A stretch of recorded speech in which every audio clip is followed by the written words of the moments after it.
하나님의 말씀을 함께 봉독하겠습니다. Would you please stand up? And now we will be reading the scripture from the book of James, chapter 3, verse 13 through 18. 야고보서 3장 13절에서 18절까지의 말씀을 함께 봉독하겠습니다. 우리 다 같이 한 목소리로 함께 봉독하겠습니다. 시작.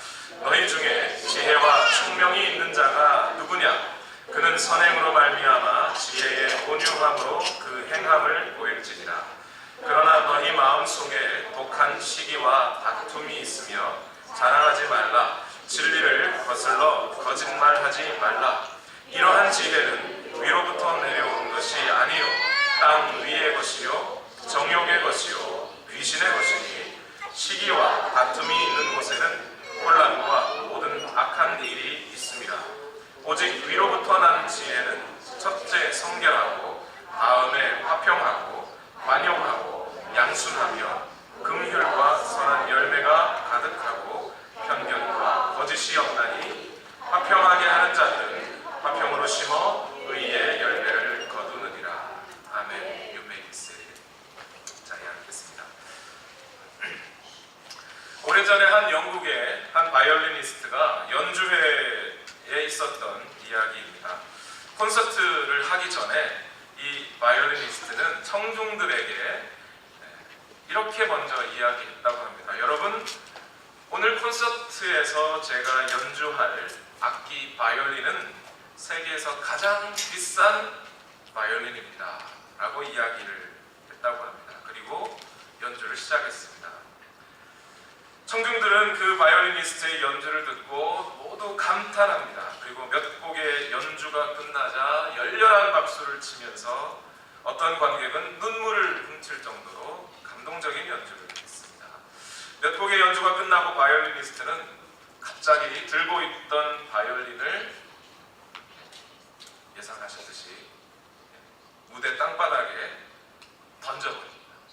그리고 그 던져진 바이올린은 줄과 나무들이 사방으로 흩어져서 깨져버렸습니다. 청중들은 갑자기 큰 충격을 받았습니다. 아마 저 연주자가 미쳤나? 저렇게 비싼 바이올린을? 그리고 나서 그 연주했던 바이올리니스트가 마이크를 들고 설명을 합니다. 지금 던진 것은 100불도 채 안 되는 이미테이션 바이올린이었습니다. 그리고 진짜 정말 값비싼 바이올린으로 다시 연주를 시작하겠습니다. 그리고 연주를 계속하였습니다. 그런데 신기하게도 이 바이올리니스트가 연주를 계속하는 동안 대부분의 사람들은 그 처음에 값싼 바이올린으로 연주했던 그 연주와 비싼 바이올린으로 연주했던 연주에 있어의 차이를 거의 느끼지 못했다는 겁니다. 훌륭한 음악을 위해서는 악기보다 중요한 것은 연주자의 기술, 실력인 거죠. 저는 이 말씀과 함께 오늘 현대 사회에 대해서 한마디만 하고 넘어갔으면 합니다. 많은 사람들이 요즘 시대를 정보화 시대라고 하죠. 말 그대로 정보를 얻고 옮기고 소비하는 행위가 우리 삶의 전부라고 해도 될 만큼 많은 지식과 정보의 홍수 속에서 우리는 살아가고 있습니다. 오늘날 우리가 어떤 정보를 갖고 있느냐, 어떤 지식을 가지고 살아가느냐 하는 것이 매우 중요한 사회가 되어 있죠. 애플베리의 조사에 의하면 1900년에서, 그러니까 인류가 1900년 이전에 쌓아왔던 지식이 1900년에서 1950년, 딱 50년 사이에 인류가 쌓아온 지식의 절반밖에 되지 않는 겁니다. 반대로 얘기하면 1900년에서 1950년 동안, 약 50년 동안 쌓은 인류의 정보, 지식의 양이 그 이전, 1900년 이전에부터 쌓아왔던 그 모든 지식의 총합보다 갑절이 많다. 그리고 이 조사에 의하면 그 이후로, 1950년 이후로 매년 10년마다 그 전 인류의 지식보다 갑절이 늘어나고 있다. 1960년, 70년, 80년이 흐르는 겁니다. 그리고 2020년이 되면 매 73일마다 73년이 아니고요. 매 73일마다 인류의 지식은 갑절로 늘어날 거라고 예상하고 있습니다. 여러분 지금 2014년인데요. 여러분 얼마나 많은 지식을 여러분 갖고 계십니까? 그런데 여러분 이렇게 지식이 중요해진 사회, 이렇게 지식이 빈번하게 많은 양의 지식이 생겨나고 사라지는 사회 속에 우리가 살고 있는데 과연 우리 인류의 우리 사람들의 삶이 1000년 전, 2000년 전의 사람들보다 더 나아진 것인지는 사실 잘 모르겠습니다. 그리스도인으로서 크리스찬답게 설명을 하면 우리가 1000년 전, 2000년 전에 살던 그 그리스도인들보다 우리가 더 하나님과 가까이 가는 삶을 살고 있는지는 사실 잘 모르겠어요. 여러분 오늘날 아이들이 학교에서 얼마나 많은 지식을 배우는지 여러분 아시나요? 여러분 옛날에는 한국 같으면 천자문만 ABCD만 잘 알아도, 물론 천자문이 ABCD와 같지는 않지만 천자문만 잘 알아도 서당 선생님을 할 수가 있었을 거예요. 그런데 오늘날 여러분 초등학생을 키우는 아이들을 여러분 가지신 부모님들은 아실 거예요. 아이들 숙제 관리 좀 해주겠다고 해서 야 문제 좀 갖고 와봐 해서 딱 펴서 읽어보면 무슨 말인지 모릅니다. 함부로 덤벼들면 큰일 나요. 그런데 오늘날 아이들이 과연 우리 부모님 세대들이 자라던 그때보다 더 많은 지식을 갖고 있을지는 모르겠는데 더 잘 살고 있는지, 더 행복한지, 더 나은 삶을 살고 있는지는 잘 모르겠습니다. 과학에 대해서 더 많은 지식을 우리가 갖고는 있지만 우리 인류는 여전히 핵전쟁이라고 하는 전쟁의 위협 속에 살고 있어요. 시간이 지나면 지날수록 더 많은 위험 속에 빠져 있습니다. 여러분 얼마 전에 있었던 세월호 사건이 있죠. 딱 벌써 100일이 지났습니다. 한 석 달 전에 있었던 사건이에요. 그 세월호 사건의 책임을 져야 할 사람들, 그 세월호 사건에 있어서 그 배를 만든 사람이 지식이 없어서 배가 가라앉았나요?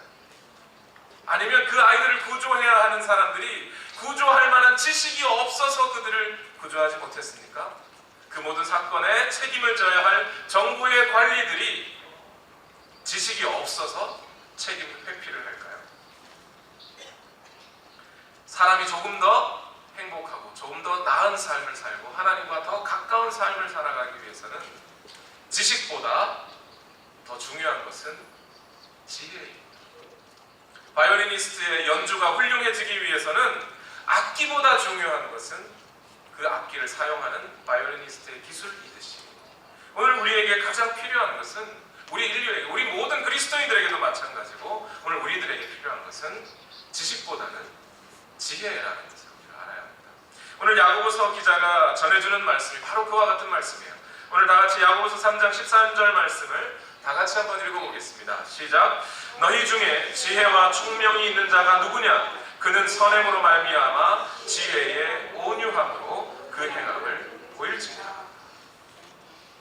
지혜란 가지고 있는 그 지식을 잘 실제 삶에서 활용할 수 있는 것이라고 누군가가 말했죠. 오늘 야고보서도 똑같은 얘기예요.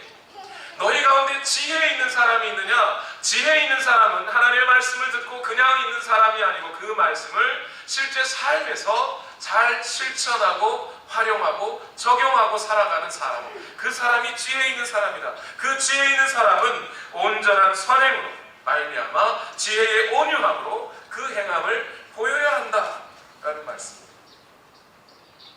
여러분 지난주 설교에서 여러분 말씀드렸다시피 야고보서는 예수님의 산상수훈의 주석이라고 말씀을 드렸어요. 예수님이 마태복음 5장에서 7장까지 하셨던 그 산상수훈의 말씀을 야고보는 다시 한번 우리에게 잘 풀어서 설명을 해주고 있습니다. 그러면 오늘 이와 비슷한 말씀을 예수님이 하셨겠죠.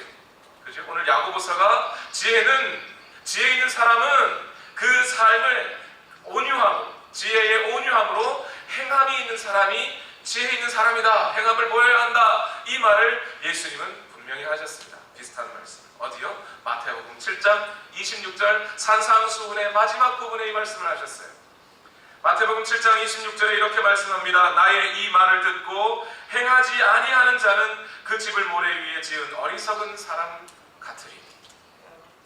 조금 더 그 다음, 그 앞에 마태복음 7장 24절에는 분명히 이렇게 말씀합니다. 그러므로 누구든지 나의 이 말을 듣고 행하는 자는 그 집을 반석 위에 지은 지혜로운 사람 같으니. 예수님이 말씀하시는 지혜, 예수님이 오늘 우리에게 부어주시고자 하는 지혜, 그것은 뭐냐면 오늘 하나님의 말씀을 들은 사람이, 오늘 하나님의 성경을 읽은 사람이, 그 읽은 사람이 온유함, 소가 멍에를 메고 끌고 가면 끌려가듯이 온유한 마음으로 하나님의 말씀을 우리의 삶에, 매일매일의 삶에 행함으로 실천해내는 사람, 그 사람이야말로 진짜 지혜로운 사람이고, 바로 그 지혜가 오늘 우리에게, 아니 우리 모든 인류에게 하나님의 말씀이 진리라면 이 진리를 오늘 우리 삶에 실천하는 이 지혜가 우리에게 반드시 필요하다고 야고보서 기자는 말해주고 있습니다. 특별히 오늘 우리 그리스도인에게 필요한 지혜, 오늘 야고보서 기자는 지혜에도 종류가 있다고 말해줍니다. 지혜에 두 종류가 있다고 말해줍니다. 첫 번째 지혜는 어떤 지혜냐면 참된 지혜, 진짜 지혜이고, 참된 지혜가 있으면 어떤 지혜도 있겠어요? 가짜 지혜가 있는 거죠. 진짜 지혜가 있고 가짜 지혜가 있습니다. 오늘 야고보서 기자는 이 참된 지혜와 가짜 지혜, 진짜 지혜와 가짜 지혜를 세 가지 분야에서 나누어서 설명을 해줍니다. 첫 번째, 참된 지혜는 근원부터가 다르다고 말해요. 진짜 지혜는 위로부터 내려오는 지혜, 하늘로부터 내려오는 지혜, 하나님으로부터 주어지는 지혜, 그것이 진짜 지혜라고 말씀을 하고 있어요. 반대로 가짜 지혜는, 진짜 지혜는 위에서부터 내려오는 것이고, 그럼 가짜 지혜는 어디서부터요? 네, 아래에서부터, 땅에서부터 올라오는 것이라는 거예요. 다른 말로 하면 사람들이 만들어낸 지혜, 그것은 가짜 지혜라는 거예요. 이와 같은 가짜 지혜, 먼저 가짜 지혜들이 성경 안에 보면 엄청나게 많이 설명되어 있습니다. 사람들이 만들어낸 가짜 지혜들 어떤 거 있을까요? 창세기 11장 9절 말씀에 보면, 11장 1절에서 9절까지에 보면 사람들이 하나님의 눈길을 피하고 자신들의 이름을 내기 위해서 무엇을 짓죠? 바벨탑을 짓습니다. 바벨탑을 지어서 자신들의 이름을 내고 하나님의 눈길로부터 좀 피해보려고 사람들은 자신의 지혜를 발동시킵니다. 그런데 결론이 어떻게 되죠? 언어의 혼동만 생기고 결국 사람들은 흩어져 버려요. 창세기 12장 10절에서 20절에 보면 아브라함이 꽤 하나를 냅니다. 하나님이 인도하시는 땅 가나안 땅을 쭉 지나가다가 보니까 가나안 땅에 기근이 들었어요. 그래서 어디로 더 지나가요? 가나안 땅을 지나서 애굽 땅까지 흘러들어가 버립니다. 거기서 큰 모멸감을 겪고 아브라함은 다시 결국 가나안 땅으로 되돌아와야 하죠. 사람의 지혜.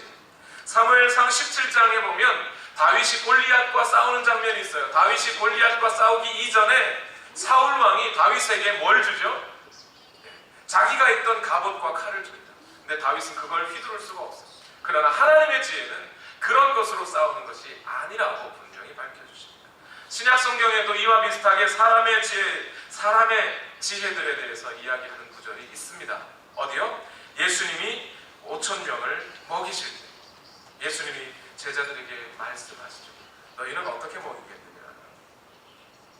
어떤 제자들은 이 사람들 집으로 돌려보내서 각자 먹도록 해야 합니다라고 말하는 사람도 있었어요. 그러나 하나님의 지혜는 어떤 거예요? 보리떡 5개와 물고기 2마리로 5,000명을 먹이시는 것이 하나님의 지혜예요. 참된 지혜, 하나님의 지혜는 위로부터 오는 것이고 사람에게서 만들어지는 게 아닙니다. 오늘 보면 야고보서 3장 15절을 다 같이 한번 읽어볼까요? 시작. 이러한 지혜는 위로부터 내려온 것이 아니요 땅 위의 것이요 정욕의 것이요 귀신의 것이요. 가짜 지혜, 그 근원이요 진짜 지혜는 위로부터 오는 것이고, 우리 사람에게서부터 만들어졌던 그 가짜 지혜는 그 근원이 어디에 있어요? 땅, 정욕, 귀신. 세 가지. 이 세 단어에 여러분 집중해 보시기 바랍니다.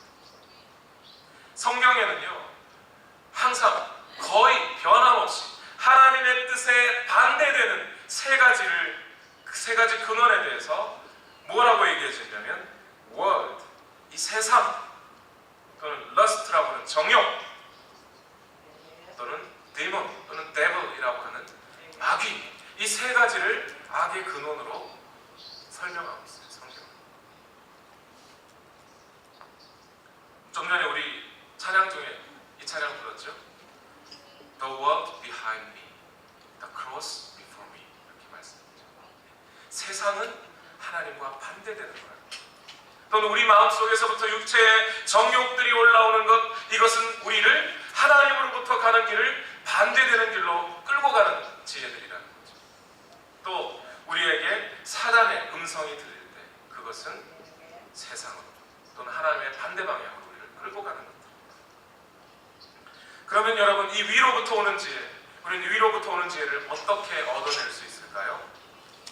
야고보서는 일찌감치 이 지혜를 어떻게 얻는지에 대해서 얘기해 주었습니다. 야고보서 1장 5절 말씀 다 같이 한번 읽어볼까요? 시작. 너희들 중에 누구든지 지혜가 부족하거든 모든 사람에게 후히 주시고 꾸짖지 아니하시는 하나님께 구하라.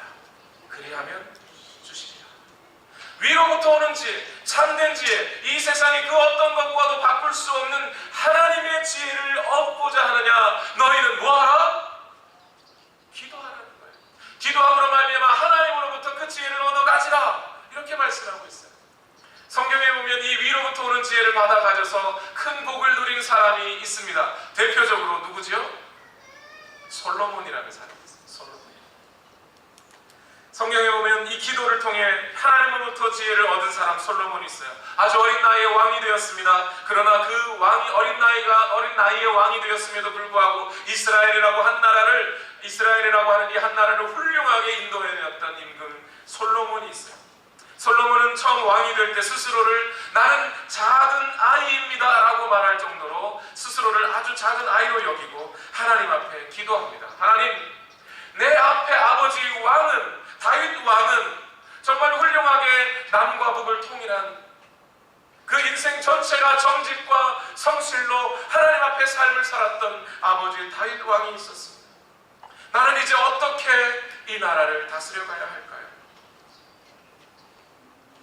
솔로몬은 하나님께서 솔로몬에게 물었습니다.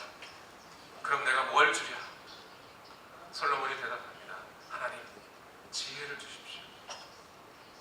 나는 아직 어리고 연약해서 아무것도 알지 못합니다. 출입을 알지 못하는 나는 작은 아이와 같은 사람입니다. 하나님, 내게 지혜를 주십시오.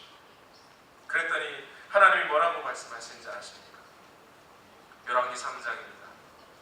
이에 하나님이 그에게 이르시되 내가 이것을 구하도다. 자기를 위하여 장수하기를 구하지 아니하며 부도 구하지 아니하며 자기 원수의 생명을 멸하기도 구하지 아니하고 오직 송사를 듣고 분별하는 지혜를 구하였으니 내가 내 말대로 하여 내게 지혜롭고 총명한 마음을 주노니 내 앞에도 너와 같은 자가 없었거니와 내 뒤에도 너와 같은 자가 일어남이 없으리라. 내가 또 내가 구하지 아니한 부귀와 영광도 내게 주노니 내 평생의 왕들 중에 너 같은 자가 없을 것이다. 지혜를 구하였더니 지혜뿐만 아니라 부귀와 영광까지도 하나님 함께 주셨다는 거예요. 우리 하나님은 지혜를 구하는 자에게 후히 주시고 꾸짖지 아니하시는 하나님이십니다. 둘째로 오늘 야고보서 기자는 첫째, 진짜 지혜는 위로부터 오는 지혜라고 말해준과 동시에 이제 그 진짜 지혜, 위로부터 오는 지혜의 특징에 대해서 설명을 해줍니다. 하나님의 지혜, 위로부터 오는 참된 지혜의 주된 특징은 뭐냐면 그것은 하나님과 사람 사이 또는 사람과 사람 사이의 관계를 연합시키는 특징이 있어요. 반대로 가짜 지혜, 이 땅에서 얻어진 것, 인간의 정욕으로 얻어진 것, 이 세상의 사단의 역사에 의해서 얻어진 지혜들은 반대로 그럼 어떤 특징이 있겠습니까? 하나님과 사람 사이의 관계 또는 사람과 사람의 관계를 분리시키는 특징이 있어요. 오늘 야고보서 3장 14절 말씀을 먼저 보실까요? 야고보서 3장 14절 이렇게 말합니다. 다 같이 읽어보겠습니다. 시작. 그러나 너희 마음속에 독한 시기와 다툼이 있으면 자랑하지 말라. 진리를 거슬러 거짓말하지 말라.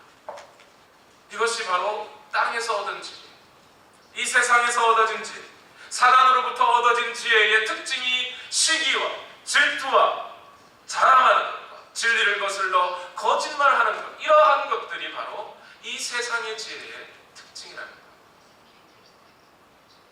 앞에서 말씀드린 하나님의 뜻에 반대되는 것 세 가지 있었죠. 다시 한번 복습해 볼까요? 뭐였죠? 처음에 world, 그죠? 그 다음에 lust, 그 다음 demon. 그 중에 demon이 devil 또는 demon, 그게 뭐라고 하든 이것을 성경에서는 악한 영, 악의 영이라고 해요. 보통 성경에 설교를 할 때 저희 헬라어나 히브리어를 막 쓰지는 않습니다. 그게 뭐 크게 도움이 되는 것 같지는 않아요. 그런데 우리가 특별히 이 단어 하나만큼은 알고 있으면 뭔가 도움이 될 것 같습니다. 성경에 마귀 또는 사단이라고 했을 때 성경의 원어로는 뭐라고 하냐면 디아볼로스라고 해요. 다 같이 한번 해볼까요? 디아볼로스. 디아볼로스라고 합니다. 이 디아볼로스라고 하는 말은 두 단어가 합쳐진 말이에요. 하나는 디아라는 말, 뭐뭐의 사이에, 이런 뜻이 있습니다. 그 다음에 붙어진 말이 뭐냐면 발로, 원래는 발로 던지다 또는 볼로스니까 발로 던지다, 사이에 끼어들다, 끼워 넣다, 이런 뜻이 있어요. 그러니까 디아볼로스라고 하는 이 사단의 이름은 원천적으로 뭐예요? 누구와 누구 사이에 끼어들어서 그 관계를 끊어먹는 자, 그것이 디아볼로스. 사단이 애시당초 우리에게, 사람에게부터 했던 일들이 뭐예요? 하나님과 사람 사이를 갈라놓는 일을 사단이 했어요. 또 사람과 사람의 관계를 갈라놓는 일을 지금도 하고 있는 게 사단이에요. 성경은 계속해서 마귀라고 할 때 그 마귀의 원래 그 본질을 갈라놓는 자, 이간질시키는 자라고 성경은 계속 고발하고 있습니다. 에덴 동산을 한번 생각해보면 이 사단이 한 일을 너무나 정확하고 확실하게 이해할 수 있어요. 에덴 동산에 대해서 말하기 전에 제가 이 말씀을 하나 드려야 되겠네요. 이해를 돕기 위해서. 저희 형하고 저는 나이 차이가 그렇게 많이 나질 않아요. 지금은 저희 형보다 제가 키가 좀 더 큽니다. 그래서 자랄 때 보면 형이나 저나 키가 중학교 이후로는 큰 차이가 없었어요. 비슷하게 자랐습니다. 그러다 보니까 여러분 아시겠지만 아들 두 키워본 부모님들은 아십니다. 큰아들 옷이나 작은아들 옷이나 거기가 거기에 큰아들 옷도 작은아들 입고 작은아들 옷도 큰아들 입고 다 입습니다. 저도 형한테 제 옷을 다 줘요. 뭐든지 입어도 됩니다. 그런데 대신 형 한 가지만 입지 말아줘. 그게 뭐냐면 양말이에요. 키나 덩치는 형하고 저하고 비슷한데 양말은 발이 형이 저보다 크거든요. 저는 좀 곱게 조심조심 걷는데 형은 좀 투박하게 걷는 편이에요. 그러다 보니까 형이 양말을 신었다 하면 빵꾸가 나 있어요.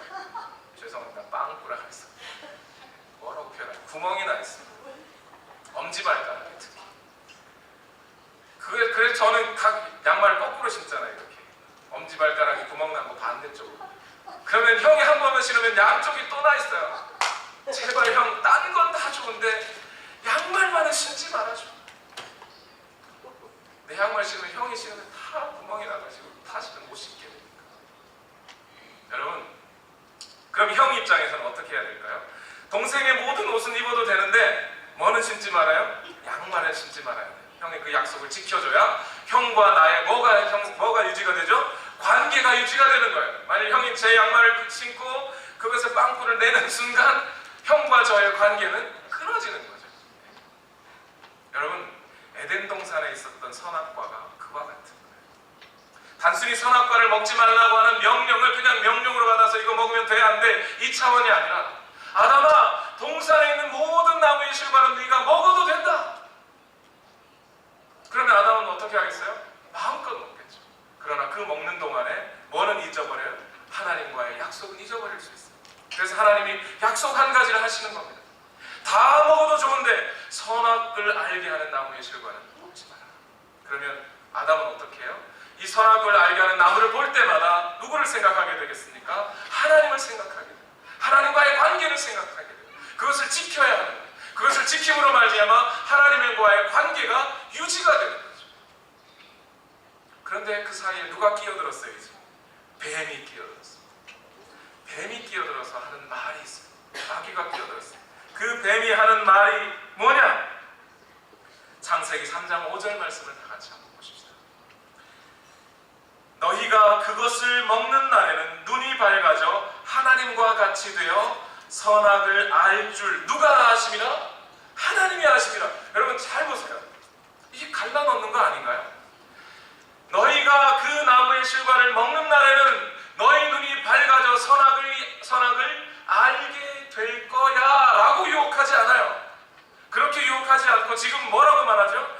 그 선악을 알게 될 것을 하나님이 아시고 너희들 먹지 말라고 그러는 거예요. 너희가 잘 될까 봐. 너희가 잘 되는 것을 하나님이 시기하시는 거야 라고 가르쳐줘요. 시기와 질투를 심어줘요. 사람의 마음속에 뭐가 들어요? 아니, 하나님이 내 무리가 잘 되는 게 그렇게 싫었단 말이야? 라는 생각을 집어넣는, 갈라놓는. 이것이 디아볼로스, 갈라놓는 자가 하나님, 관계를 끊어놓는 자가 하나님. 여러분,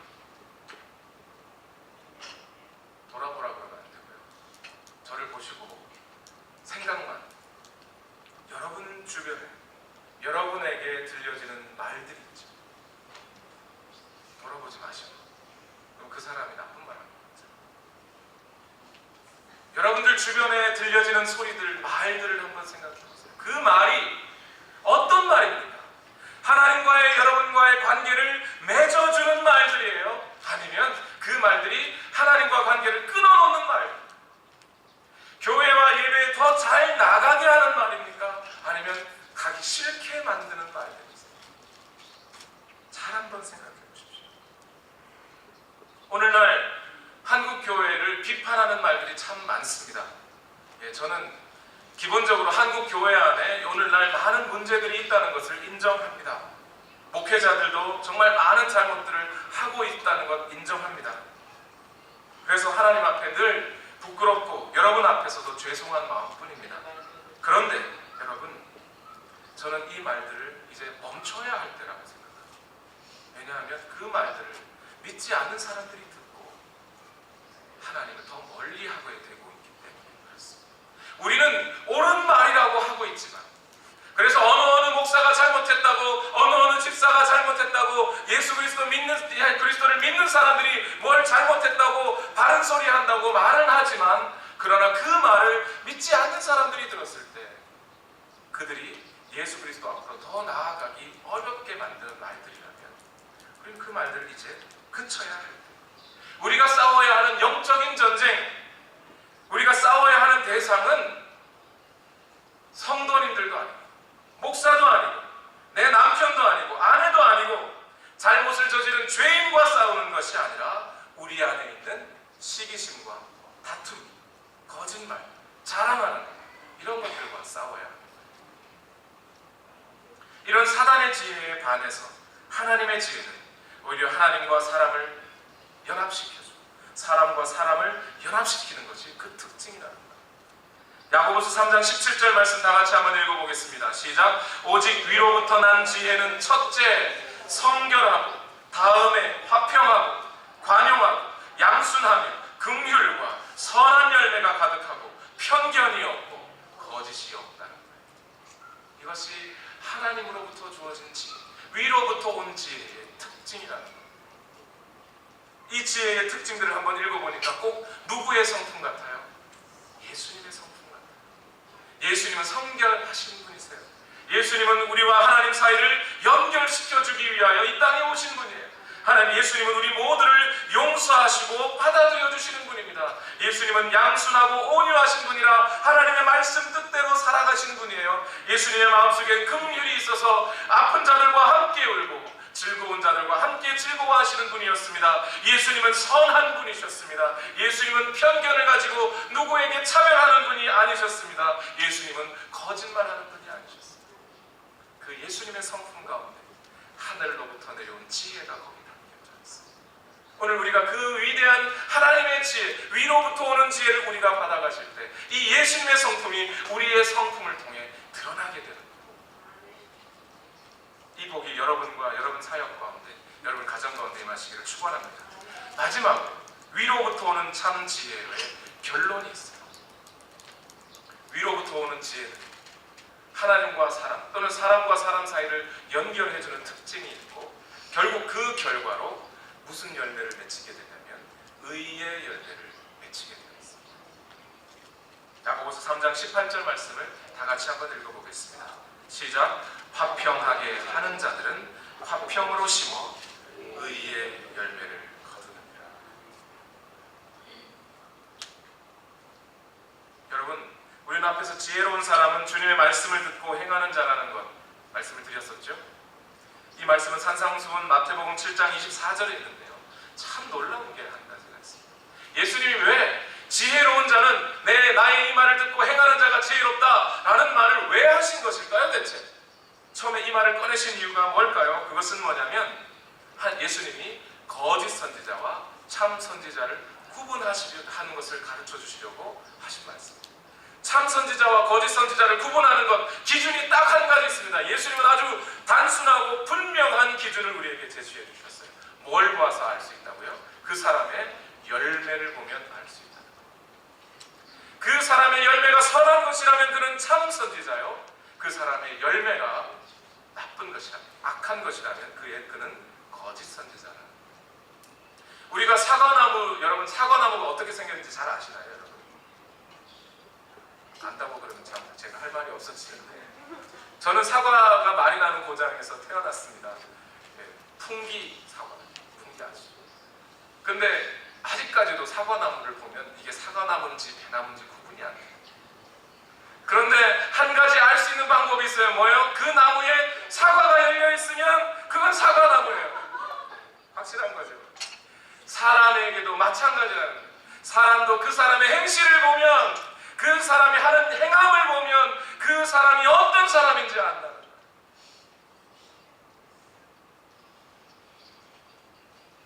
여러분 앞에 사람 이렇게 인사하시죠. 당신이 행하는 것이 당신의 본질입니다.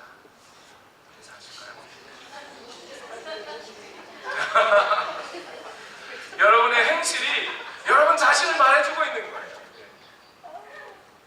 그래서 마태복음 7장 16절에 예수님은 이렇게 말씀하신 거죠. 그들의 열매로 그들을 알지니 가시나무에서 포도를 또는 엉겅퀴에서 무화과를 따겠다.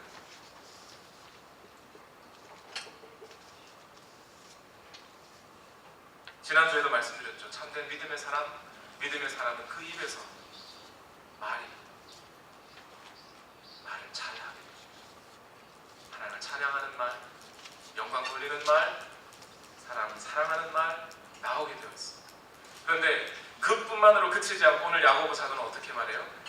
참된 지혜가 있는 사람은 말뿐만 아니라 행실에 있어서도 선한 열매, 의의 열매를 맺게 되어 있다는 거예요. 오늘 결론이 야고보서 3장 13절 다시 한번 읽어보겠습니다. 시작. 너희 중에 지혜와 총명이 있는 자가 누구냐? 그는 선행으로 말미암아 지혜의 온유함 그 행함을 보일지니라. 18절을 다시 한번 읽어보겠습니다. 시작. 화평하게 하는 자는 화평으로 심어 의의 열매를 거둡니다. 참된 지혜가 있는 사람은 선함의 열매, 의의 열매를 얻게 되어 있습니다. 말씀을 맺습니다. 말씀을 맺으면서 저는 존 웨슬레라고 하는 사람을 한 번 더 소개하고 맺으려고 합니다. 존 웨슬레라는 사람 이름은 여러분 많이 들어봤을 겁니다. 그는 그의 인생 동안에 엄청나게 많은 사역들을 했습니다. 웨슬레는 그의 인생 50년 동안 설교를 42,000번의 설교를 했답니다. 그가 쓴 책이 200권이 이상이 넘고요. 전도 여행을 다녔는데 약 40만 킬로미터를 다녔다고 합니다. 이런 충만한 사역을 하면서 그는 50년 동안 매일 새벽 4시에 일어나서 먼저 기도로 시작하고, 기도하는 동안 그의 하루하루를 철저하게 생각하고 빈틈없이 계획했다고 합니다. 어떤 사람이 웨슬레에게 이런 질문을 했습니다. 예수님이 만약 10시간 후에 오셔서 우리 생애의 종말이 된다면 그동안 당신은 무엇을 하겠습니까? 이때 웨슬레는 이렇게 말합니다. 평소에처럼 내가 계획한 대로 하나님의 말씀을 실천하며 살겠습니다. 이것이 지혜 있는 사람의 대답입니다. 지혜로운 사람은 뭔가 기발한 아이디어가 있는 사람이라기보다는 우직하리만큼 하나님의 말씀을 실천하는 사람이 지혜로운 사람입니다. 지혜로운 사람은 약삭빠르게 자기의 진리를 추구하는 사람이 아니라 손해를 보더라도 선을 행하는 사람이 지혜로운 사람입니다. 지혜로운 사람은 날카롭게 남을 비판하는 사람이 아니라 사랑과 용서, 따뜻하게 품는 사람이 지혜로운 사람입니다. 지혜로운 사람은 상황에 따라 힘 조절하는 사람이 아니라 끝까지 하나님의 사명을 감당하는 사람이 지혜로운 사람입니다. 여러분, 기도하시는 거 말이에요. 기도해서 이 위로부터 주어지는 하나님의 참된 지혜를 가지고 살아가시는 여러분 되시기를 예수님의 이름으로 축원합니다. 기도하겠습니다. 우리 시간 다 같이 한 목소리로